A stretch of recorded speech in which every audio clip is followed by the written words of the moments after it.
भगवते वासुदेवाय।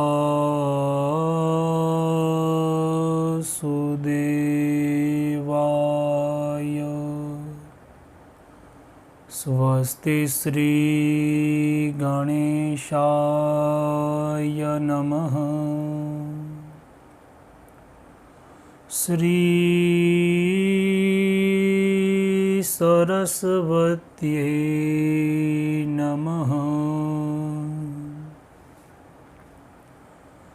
श्री गुरुभ्यो नमः। कृष्णाय वासुदेवाय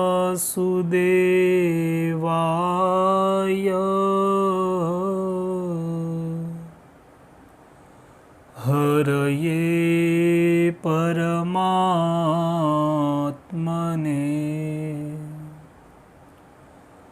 प्रणतक्लेशनाशाय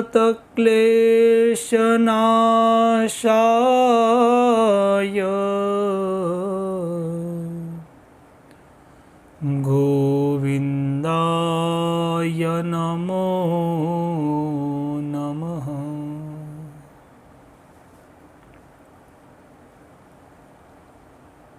नारायणं नमस्कृत्य नरं चैव नरोत्तमं देवीं सरस्वतीं व्यासं ततो जयमुदीरये।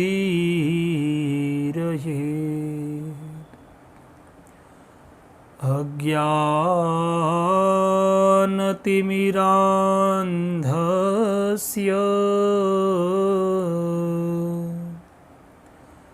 ज्ञानाञ्जनशलाकया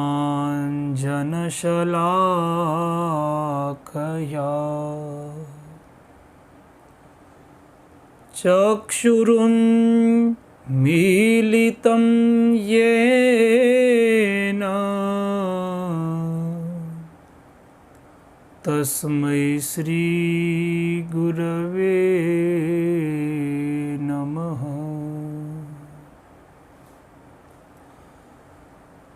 श्री बालकृष्ण लाल की जय। हरे कृष्णा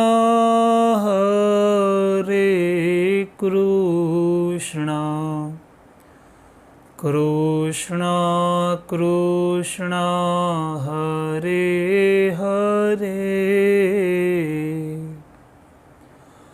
हरे राम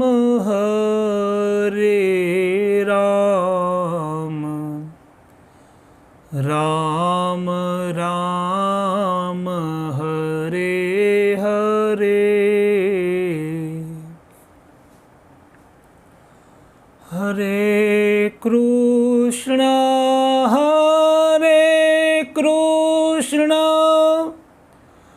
कृष्णा कृष्णा हरे हरे, हरे राम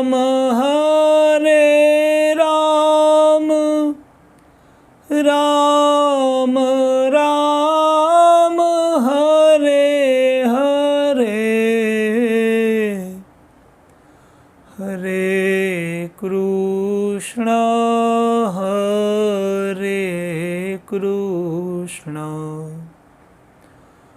कृष्णा कृष्णा हरे हरे, हरे राम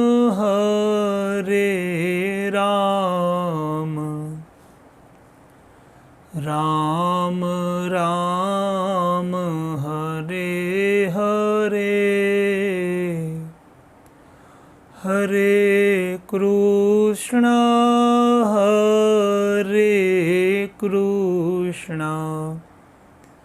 કૃષ્ણ કૃષ્ણ હરે હરે હરે રામ હરે રામ રામ રામ હરે હરે.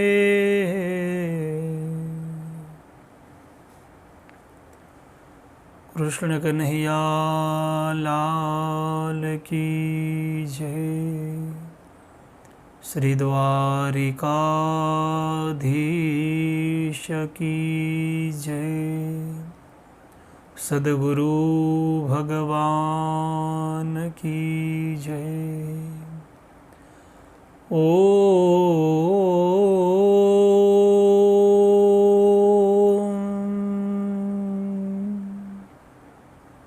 નમઃ પાર્વતી પતયે હર હર મહાદેવ હર.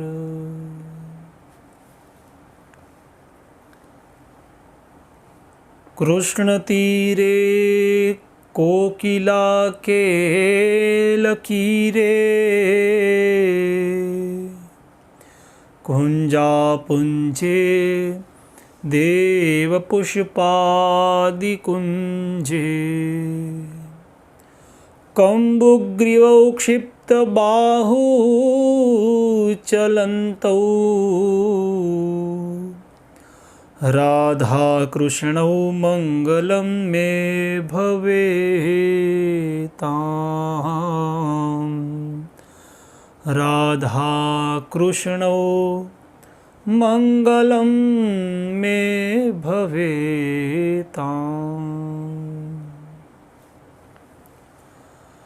ભગવાન શ્રી કૃષ્ણના યુગલ ચરણોની અંદર સાક્ષાત નમસ્કાર હો. તેમજ આપ સૌ જે ભગવાન શ્રી કૃષ્ણની દિવ્ય લીલાનું યુટ્યુબના માધ્યમથી આપ સૌ શ્રવણ કરી રહ્યા છો, તેવા આપ સૌને આદરપૂર્વક જય શ્રી કૃષ્ણ, જય સિયારામ, પ્રણામ. ભગવાનની દિવ્ય કથા જેનું પવિત્ર પુરુષોત્તમ માસની અંદર આપણે સૌ શ્રવણ કરી રહ્યા છીએ.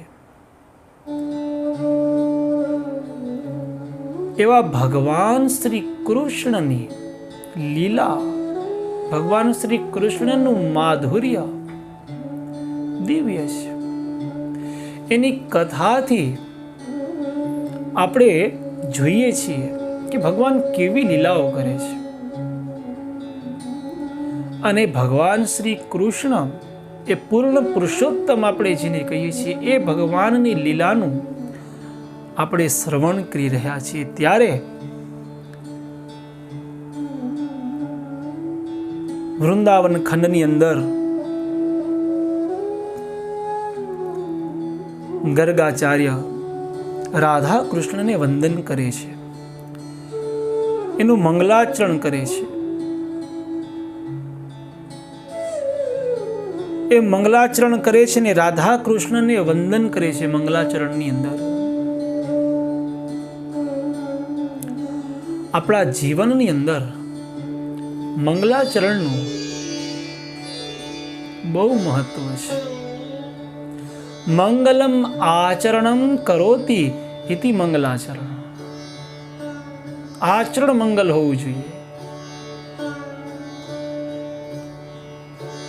આપણે જોઈએ કે કથા ચાલુ થાય એ પહેલા જે વ્યાસજી હોય વક્તા, એ મંગલાચરણ કરે છે. એ મંગલાચરણથી એ ભગવાનની સ્તુતિ કરે છે. આપણે જોતા હોઈએ કથામાં કે ભગવાનની સ્તુતિ કરે. કોઈ ગ્રંથ લખતા હોય તો એ પહેલા એ એમના ઈષ્ટદેવનું, ઈષ્ટદેવીનું, એ એમનું સ્મરણ કરે છે એને મંગલાચરણ કહે છે, અને આચરણ મંગલ કરે છે એવી ભગવાનને પ્રાર્થના કરે છે કે મારા માટે તમે મંગલમય હોજો. તો અહીંયા કને ગર્ગાચાર્ય છે એ મંગલાચરણ કરે છે રાધા કૃષ્ણ દેવનું. એ લખે છે કે યમુનાજીના તટ પર જ્યાં કોકિલાઓ અને ક્રીડાશૂન્ય વિચરે છે, ગુંજા પુંજથી વિલસિત દેવપુષ્પ પારિજાત વગેરે કુંજમાં શંખ જેવી સુંદર ડોકથી શોભિત અને એકબીજાના ગળામાં હાથ નાખીને ચાલનારા પ્રિયતમ શ્રી રાધા કૃષ્ણ મારે માટે મંગલમય હો. આવું મંગલાચરણ ગર્ગજી કરે છે. ત્યારબાદ એ ગુરુને પણ વંદન કરે છે અને આગળ લખે છે, નારદજી કહે છે કે હે રાજન, એક સમયની વાત છે, વ્રજમાં વિવિધ ઉપદ્રવો થઈ રહ્યા હતા અને એ જોઈ અને નંદરાજે પોતાના સહાયકો નંદો, ઉપનંદો, વૃષભાનુઓ, વૃષાનુવરો તથા અન્ય મોટા વૃદ્ધો ગોપોને બોલાવી અને સભામાં તેમને કહ્યું, હે ગોપગણ, મહાવનમાં તો ઘણા ઉત્પાતો થઈ રહ્યા છે. આપ કહો અમારે આ સમયે શું કરવું જોઈએ? નારદજી કહે છે કે આ સાંભળીને એ બધામાં વિશેષ મંત્રકુશળ વૃદ્ધ ગોપ સનંદ અને બળરામ અને શ્રી કૃષ્ણને ગોદમાં લઈ અને નંદરાયજીને કહ્યું કે મારા વિચાર પ્રમાણે તો આપણે આપણા સમસ્ત પરિવારો સાથે અહીંથી ચાલ્યા જવું જોઈએ અને ક્યાંક એવા સ્થાને જઈને વસવું જોઈએ કે જ્યાં ઉત્પાત થવાનો સંભવ ન હોય. તમારું બાળક શ્રી કૃષ્ણ અમને બધાને પ્રાણ સમાન છે, અમારો પ્રાણ પ્રિય છે. વ્રજવાસીઓનું જીવન છે, વ્રજનું ધન અને ગોપ કુળ દીપક છે તથા પોતાની બાળ લીલાથી સૌના મનને મોહ પાડનારા છે.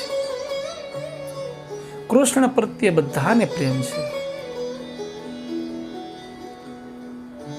કારણ એનું સ્વરૂપ જ એવું છે.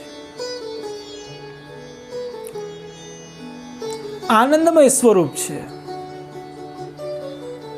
અને કહે છે કે કેટલાક દુઃખની વાત છે કે બાળક પર પૂતના, શકટ, ગાડો અને તૃણાવર્ત જેવા કેટલાક લોકોનું આક્રમણ થયું છે અને પછી એના ઉપર વૃક્ષ તૂટી પડ્યું.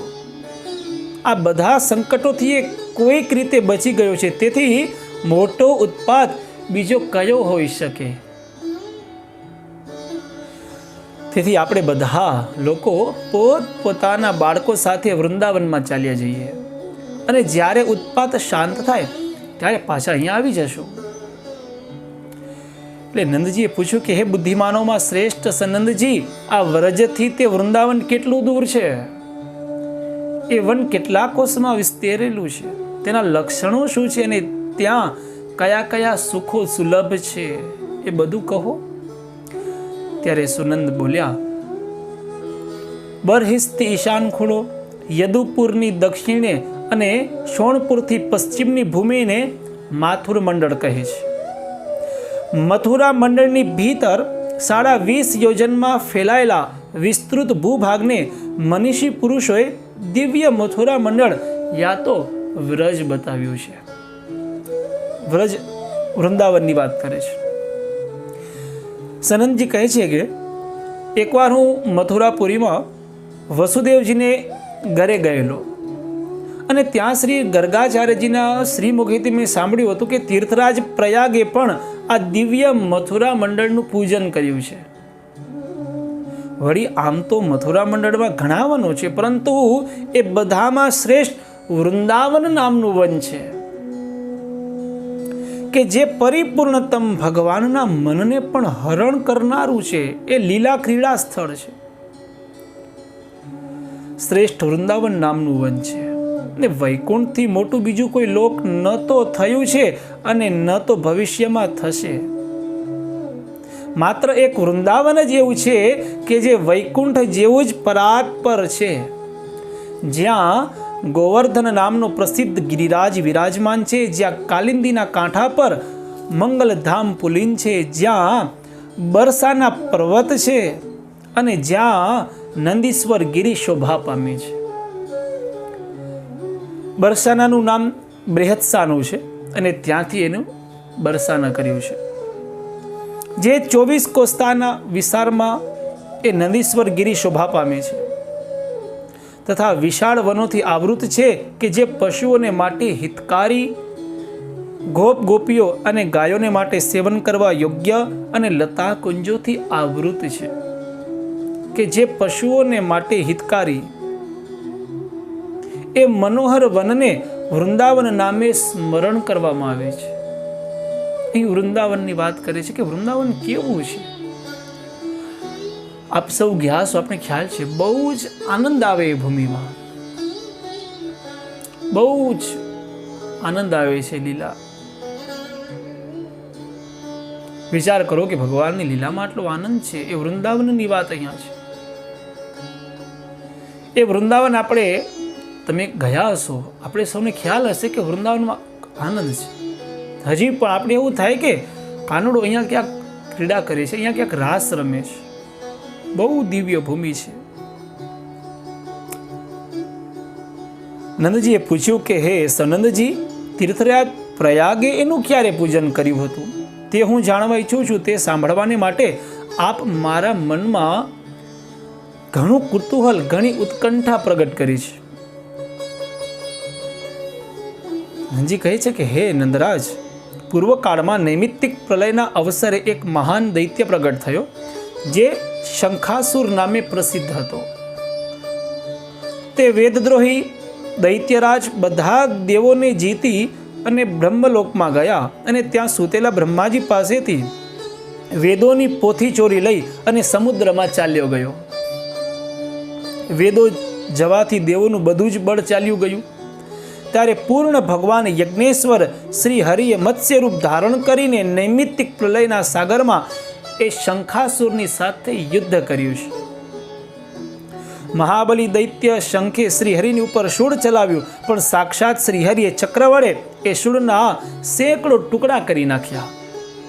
ત્યારે શંખે પોતાના મસ્તક વડે ભગવાન શ્રી વિષ્ણુના વક્ષસ્થળમાં પ્રહાર કર્યો, પણ તેના એ પ્રહારથી પરાત્પર શ્રીહરિ લેશ માત્ર પણ વિચલિત થયા નહીં.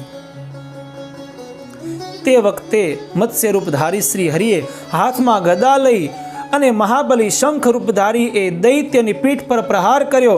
ગદાના પ્રહારથી દૈત્ય એટલો પીડિત થયો કે તેનું ચિત્ત કંઈક વ્યાકુળ થઈ ગયું, પણ પુનઃ ઉઠીને તેણે શ્રી હરિ પર મુષ્ટિ પ્રહાર કર્યો. કમલનયન સાક્ષાત ભગવાન શ્રી વિષ્ણુએ ક્રોધિત થઈને ચક્ર વડે તેના મજબૂત મસ્તકને શિંગડા સહિત છેદી નાખ્યું. આ પ્રમાણે શંખને જીતીને સર્વવ્યાપી શ્રી હરિએ દેવો સાથે પ્રયાગમાં આવી અને પેલા ચારે વેદો સુપ્રત કર્યા. પછી સર્વ દેવો સાથે તેમણે વિધિપૂર્વક યજ્ઞનું અનુષ્ઠાન કર્યું અને પ્રયાગ તીર્થના અધિષ્ઠાતા દેવને બોલાવી અને તેમનો તીર્થરાજ પદ પર અભિષેક કર્યો. તીર્થરાજને માટે સાક્ષાત અક્ષયવટને લીલા છત્ર સમાન બતાવ્યો છે. ક્યારેક આપ પ્રયાગરાજ જાઓ તો ત્યાં અક્ષયવટ છે, ત્યાં જરૂર જજો, બહુ આનંદ આવશે. એ બધી ભૂમિઓ છે એ ચેતન છે. ત્યાંના જે વાઇબ્રેશન્સ છે એ હજી પણ આપણે મળે છે. ભૂમિનો પ્રતાપ છે વાલા. જ્યાં જ્યાં જે લીલા થઈ છે, જ્યાં જ્યાં આપણા શાસ્ત્રોની અંદર તીર્થોની વાત કરી છે, ત્યાં જવા જેવું છે. અને ત્યાંના જે વાઇબ્રેશન છે અલૌકિક છે. ત્યાં આપણે પગ મૂકી એટલે આપણે ખ્યાલ પડી જાય. ક્યારેક જવાનું થાય તો ત્યાં અક્ષયવટના અવશ્ય દર્શન કરજો.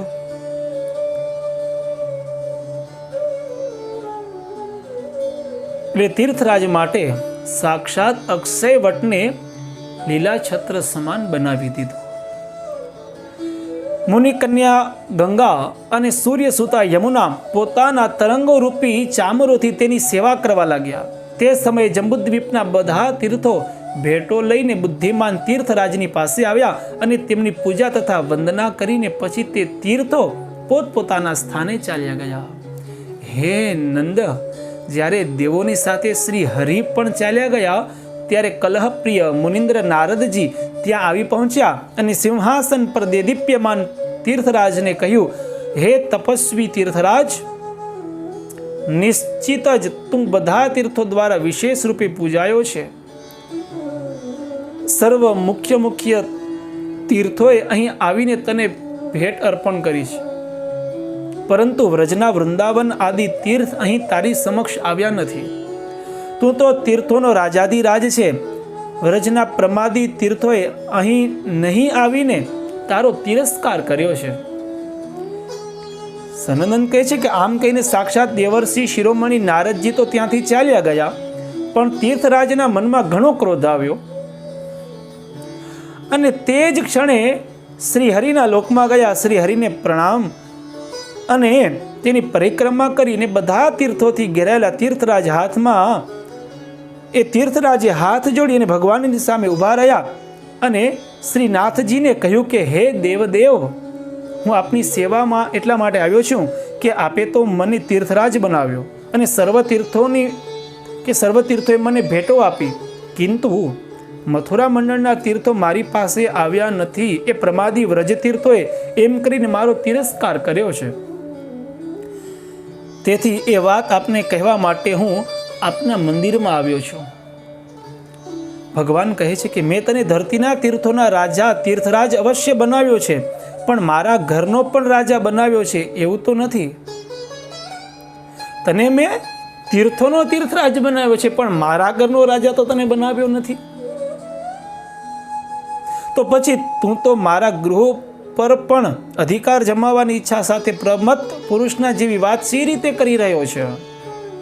હે તીર્થરાજ, તું તારે ઘરે જા અને મારું આ શુભ વચન સાંભળી લે. મથુરા મંડળ મારું સાક્ષાત પરમ ધામ છે, ત્રિલોકથી પર છે. એ દિવ્ય ધામમાં પ્રલય કાળમાં પણ સંહાર થતો નથી. આ સાંભળીને તીર્થરાજ ઘણું જ આશ્ચર્ય પામ્યા અને તેનું પરિભ્રમણ કરી અને સ્વસ્થાને એમણે પ્રયાણ કર્યું. પૃથ્વીનું માનભંગ કરવાને માટે એ વ્રજમંડળમાં પહેલાં બતાવવામાં આવ્યું હતું. આ બધી વાતો મેં તમારી સમક્ષ કહી. હવે તમે શું સાંભળવા ઈચ્છો છો? ત્યારે નંદજીએ કહ્યું કે હે ગોપેશ્વર, પૃથ્વીનું માનભંગ કરવાને માટે આ વ્રજમંડળને કોણે બનાવ્યું હતું તે મને કહો. ત્યારે સનંદે કહ્યું કે આ જ વરાહકલ્પમાં પહેલા શ્રી હરિએ વરાહરૂપ ધારણ કરીને પોતાની દાઢ પર ઊંચકી અને પાતાળમાંથી પૃથ્વીનો ઉદ્ધાર કર્યો હતો.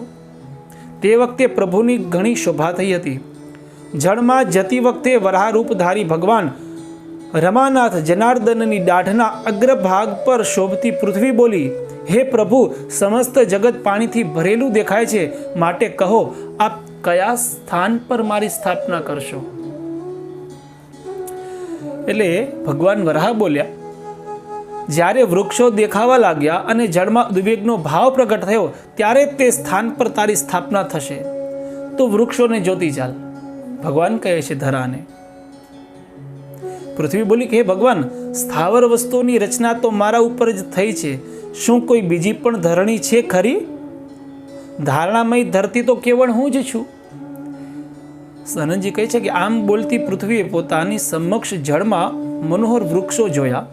તે જોઈને પૃથ્વીનો અહમ દૂર થઈ ગયો અને તેણે ભગવાનને કહ્યું કે હે દેવ, આ પલ્લવ સહિતના વૃક્ષો કયા સ્થળે આવેલા છે?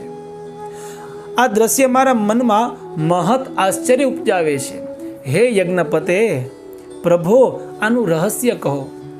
ત્યારે ભગવાને કહ્યું કે આ સામે દિવ્ય માથુર મંડળ દેખાય છે કે જે ગોલોકની ધરતી સાથે જોડાયેલું છે અને પ્રલય કાળમાં પણ તેનો સંહાર થતો નથી.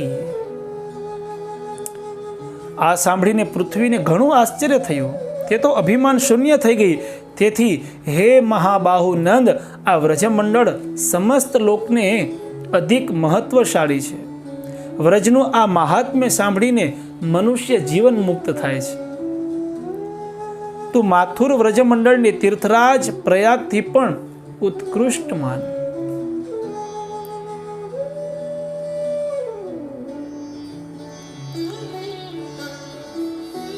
અહીં કને પ્રયાગ અને વૃંદાવનની જે વાત કરેલી છે કે વૃંદાવન છે એ પ્રલય કાળમાં પણ નષ્ટ થવા વાળું નગર નથી. એ ભગવાનની એ નગરી છે. આગળ નારદજી પૂછે છે કે હે મહાપ્રાગ સનંદજી, આપ સર્વજ્ઞ અને બહુશ્રુત છો, તો પછી મેં આપના મુખેથી વ્રજમંડળના મહાત્મ્યનું વર્ણન સાંભળ્યું કે વ્રજ કેવું છે. એની વાત તમે પ્રયાગરાજની સાથે કરીને બતાવી એની સમક્ષ, કે જે તીર્થરાજ છે પ્રયાગ, એની જ સાથે તમે વૃંદાવનની વાત કરી. તો ગોવર્ધન નામે જે પર્વત છે તેની ઉત્પત્તિ કઈ રીતે થઈ તે મને કહો. એ ગિરિશ્રેષ્ઠ ગોવર્ધનને લોકો ગિરિરાજ શા માટે કહે છે? આ સાક્ષાત યમુના નદી તે કયા લોકમાંથી અહીં આવી છે તેનું મહાત્મ્ય પણ મને કહેવાની કૃપા કરો, કેમ કે આપ જ્ઞાનીઓમાં શિરોમણી છો.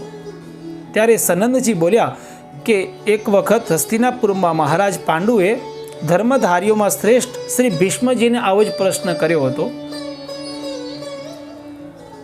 તેમના એ પ્રશ્નને અને ભીષ્મજી દ્વારા અપાયેલા ઉત્તરને બીજા ઘણા લોકો પણ સાંભળી રહ્યા હતા. તે વખતે ભીષ્મજીએ જે ઉત્તર આપ્યો હતો તે જ હું તમને કહું છું.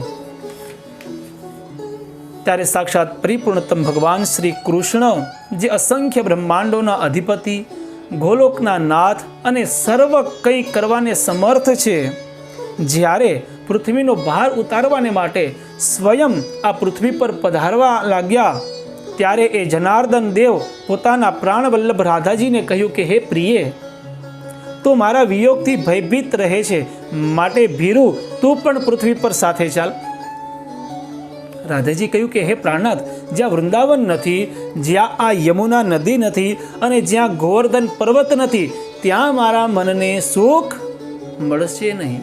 આગળની કથામાં આપણે જોયું કે રાધાજીને કહ્યું હતું કે જ્યાં ગોવર્ધન પર્વત નથી, યમુના નદી નથી અને જ્યાં યમુના નદી વૃંદાવન નથી, ત્યાં મારા મનને સુખ મળશે નહીં.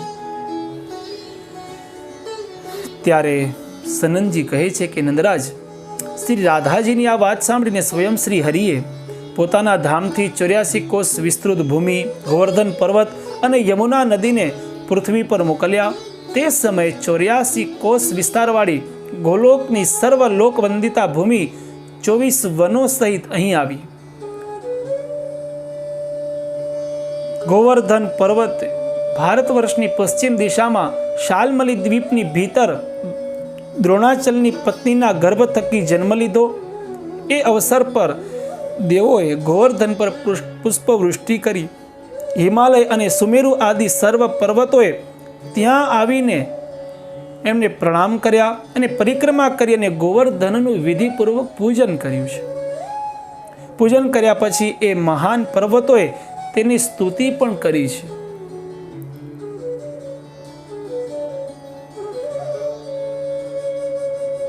સનંદજી કહે છે કે જ્યારે આ પ્રમાણે સ્તુતિ કરી અને બધા પર્વતો પોતપોતાના સ્થાને ચાલ્યા ગયા, ત્યારથી આ ગિરિશ્રેષ્ઠ ગોવર્ધન સાક્ષાત ગિરિરાજ કહેવાયો છે. ગિરિઓનો રાજા છે, પર્વતોનો રાજા. એકવાર મુનિશ્રેષ્ઠ પુલસ્ત્યજી તીર્થયાત્રા કરવાને માટે પૃથ્વી પર ભ્રમણ કરતા હતા અને એ મહામુનિએ દ્રોણાચલના પુત્ર શ્યામ વર્ણવાળા શ્રેષ્ઠ પર્વત ગોવર્ધનને જોયો, જેના પર માધવી લતાના પુષ્પો શોભિત થઈ રહ્યા હતા. ત્યાંના વૃક્ષ ફળોના ભારથી ગચેલા હતા. નિર્જરોના ઝરઝર અવાજ ગુંજતા હતા. એ પર્વત પર ઘણી શાંતિ પ્રવર્તતી હતી. તે કંદરાઓને કારણે તે મંગલ ધામ તરીકે જાણીતું હતું. સેંકડો શિખરોથી સુશોભિત એ રત્નમય મનોહર શૈલ પર તપશ્ચર્યા કરવાને માટે સુયોગ્ય સ્થળ હતું. વિવિધ રંગની ભાત ભાતની ધાતુઓ આ પર્વતના અવયવોમાં સુંદર શોભા આપી રહી હતી. તેની ભૂમિ ઢોળાવ ચડાવ ઉતાર યુક્ત વાળી હતી અને ત્યાં વિવિધ પ્રકારના પંખીડાઓ સર્વત્ર વ્યાપ્ત હતા. મૃગલા અને વાનર વગેરે પશુઓ ચારેકોર ફેલાયેલા હતા. મયુરોના કોકરવથી ગોવર્ધન પર્વત મુમુક્ષુઓને માટે મોક્ષપ્રદ જણાતો હતો. ગિરિરાજ પર્વતનું સુંદર વર્ણન ગર્ગાચાર્ય કરે છે.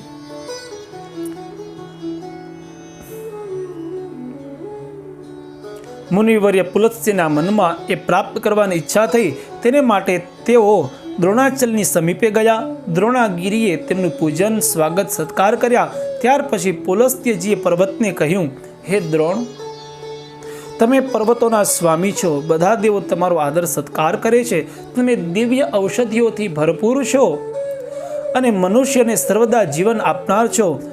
હું કાશીનો નિવાસી મુનિ અને તમારી પાસે યાચક થઈને આવ્યો છું. તમે તમારા પુત્ર ગોવર્ધનને મને આપી દો. અહીંની બીજી વસ્તુઓ છે એ સાથે મારી કોઈ પણ નિસ્બત નથી. બીજી વસ્તુથી મારી કોઈ સંબંધ નથી. ભગવાન વિશ્વેશ્વરની મહાનગરી કાશી નામે પ્રસિદ્ધ છે, જ્યાં મરણ પામેલા તત્કાળ મોક્ષ પામે છે, જ્યાં ગંગા મૈયા પ્રાપ્ત થાય છે અને જ્યાં સાક્ષાત વિશ્વનાથ પણ બિરાજમાન છે. ત્યાં હું તમારા પુત્રને સ્થાપિત કરીશ. જ્યાં બીજો કોઈ જ પર્વત નથી, લતા વેલાઓ અને વૃક્ષોથી તમારો પુત્ર ગોવર્ધન છવાયેલો છે, તેના પર રહીને હું તપશ્ચર્યા કરીશ. એવી અભિલાષા મારા મનમાં જાગૃત થઈ છે. પુલસ્ત્યજીની આ વાત સાંભળીને પુત્ર પ્રેમથી વિવળ થયેલા દ્રોણાચલના નેત્રોમાં અશ્રુ છલકાઈ ઉઠ્યા અને તેમણે પુલસ્ત્યજી મુનિને કહ્યું, હે મહામુને, હું પુત્ર પ્રેમથી આકુળ વ્યાકુળ થયો છું. આ પુત્ર મને અત્યંત વહાલો છે, તો એ આપના શાપથી ભયભીત થઈને તેને હું આપના હાથમાં સોંપું છું. પછી તેમણે પુત્રને કહ્યું કે હે બેટા, મુનિવર્યની સાથે તું કલ્યાણમય કર્મક્ષેત્ર ભારત વર્ષમાં જા. ત્યાં મનુષ્ય સત્કર્મો દ્વારા ધર્મ, અર્થ અને કામ ત્રિવર્ગનું સુખ પ્રાપ્ત કરે છે.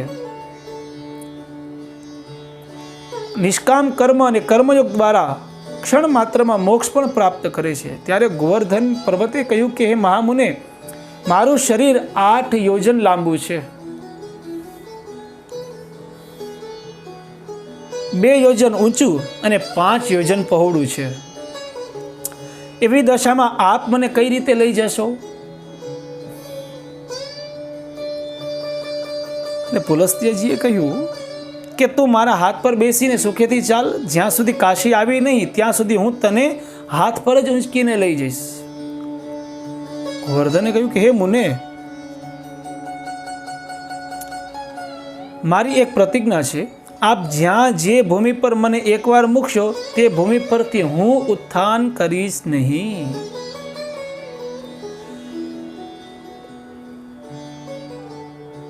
પુલસ્ત્યજી બોલ્યા કે આ શાલ્મલી દ્વીપથી ભારત વર્ષના કૌશલ દેશ સુધી તને ક્યાંય પણ રસ્તામાં મૂકીશ નહીં, એ મારી પ્રતિજ્ઞા છે. સનનજી કહે છે કે હે નંદરાજ, પછી એ મહાન પર્વત પિતાને પ્રણામ કરી અને મુનિવરની હથેળી પર આરૂઢ થયો. તે સમયે તેના નેત્રોમાં આંસુ ભરાઈ ગયા. તેને જમણા હાથ પર રાખીને પુલસ્ત્ય મુનિ લોકોને પોતાનું તેજ દર્શાવતા ધીમે ધીમે ચાલ્યા અને વ્રજમંડળમાં પહોંચ્યા. ગોવર્ધન પર્વતને પોતાના પૂર્વજન્મની વાતોનું સ્મરણ હતું. વ્રજમાં આવતા તેણે માર્ગમાં મનોમન વિચાર્યું, ત્યાં વ્રજમાં અસંખ્ય બ્રહ્માંડ નાયક સાક્ષાત પરિપૂર્ણતમ ભગવાન શ્રી કૃષ્ણ અવતાર લેશે અને ગ્વાલ બાલુની સાથે બાળ લીલા અને કિશોર લીલા કરશે. એટલું જ નહીં, શ્રી હરિ અહીંયા દાણ લીલા અને માન લીલા પણ કરશે. માટે મારે અહીંથી અન્યત્ર જવું ન જોઈએ. આ વ્રજ ભૂમિ અને આ યમુના નદી ગોલોકથી અહીં આવેલી છે. શ્રી રાધાજી એમની સાથે ભગવાન શ્રી કૃષ્ણ પણ અહીં શુભ આગમન થશે. તેમના ઉત્તમ દર્શન પામીને હું કૃતકૃત્ય થઈ જઈશ. મનોમન આવો વિચાર કરીને ગોવર્ધને મુનિવરની હથેળી પર પોતાના શરીરનો ભાર ઘણો જ વધારી દીધો. તે સમયે મુનિવર અતિશય થાકી ગયા હતા.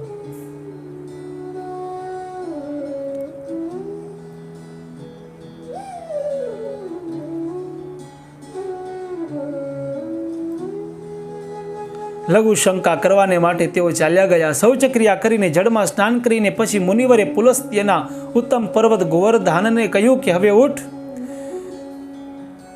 વધારે ભાર હોવાને કારણે જ્યારે તે બંને હાથોથી ઉઠ્યો નહીં ત્યારે મહામુનિ પુલસ્ત્યે તેને પોતાના તેજ અને બળથી ઉઠાવવાનો એને પ્રયાસ કર્યો.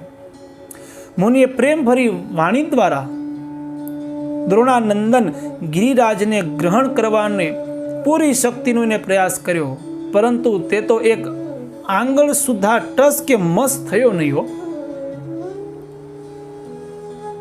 ત્યારે પુલસ્ત્યજી કહે છે કે હે ગિરિશ્રેષ્ઠ, ચાલો ચાલો, ભારે વધારે ના કરો, વધારે ભાર ન વધારો. હું જાણી ગયો તું રિસાયો છે. સત્વરે કહે તું શું વિચારે છે? ત્યારે ગોવર્ધન કહે છે કે હે મુને, એમાં મારો કંઈ પણ દોષ નથી. આપે જે મને અહીં સ્થાપિત કર્યો છે, હવે હું અહીંથી ઉઠીશ નહીં. મારી આ પ્રતિજ્ઞા મેં તમને પહેલાથી જ કહેલી છે. એટલે સનનજી કહે છે કે આ ઉત્તર સાંભળીએ અને મુનિશ્રેષ્ઠ પુલસ્ત્યની સર્વ ઇન્દ્રિયો ક્રોધથી ચંચળ થઈ ઉઠી. તેમના હોઠ ફફડવા લાગ્યા. પોતાનો સારો ઉદ્યમ વ્યર્થ થવાને કારણે તેમણે દ્રોણ પુત્રને શાપ આપ્યો. હે પર્વત, તું ઘણો ઝક્કી છે. તે મારો મનોરથ પૂર્ણ કર્યો નથી, તેથી તું દરરોજ તલતલભર ક્ષીણ થતો રહે છે. દરરોજ તલતલભર ક્ષીણ થતો રહે છે. સનનજી કહે છે કે આમ કહીને પુલસ્ત્ય મુનિવર કાશી ચાલ્યા ગયા. બસ તે દિવસથી આ ગોવર્ધન પર્વત હરરોજ તલતલપુર ક્ષીણ થતો રહે છે. જ્યાં સુધી ભાગીરથી ગંગા અને ગોવર્ધન પર્વત આ પૃથ્વી પર વિદ્યમાન છે, ત્યાં સુધી કળીનો પ્રભાવ કદાપી વધશે નહીં. ગોવર્ધનનું આ પ્રગટ ચરિત્ર પરમ પવિત્ર અને મનુષ્યના મોટા મોટા પાપોનો નાશ કરનારું છે. મેં તમારી સમક્ષ આ પ્રસંગ જે પૃથ્વી મંડળમાં રુચિપ્રદ અને અદ્ભુત છે, એ ઉત્તમ મોક્ષ આપનાર છે, તેમાં આશ્ચર્યની વાત નથી. ગોવર્ધન પર્વતની, ગિરિરાજની પણ વાત, વૃંદાવનની વાત ગર્ગાચાર્યજી બહુ જ સુંદર રીતના વર્ણન કરી રહ્યા છે. આજની આ કથા ભગવાન શ્રી ગિરિરાજના ચરણ કમળની અંદર સમર્પિત કરી અને આજની કથાને અહીં વિરામ આપીએ. બોલો શ્રી કૃષ્ણ કન્હૈયા લાલ કી જય. ઓમ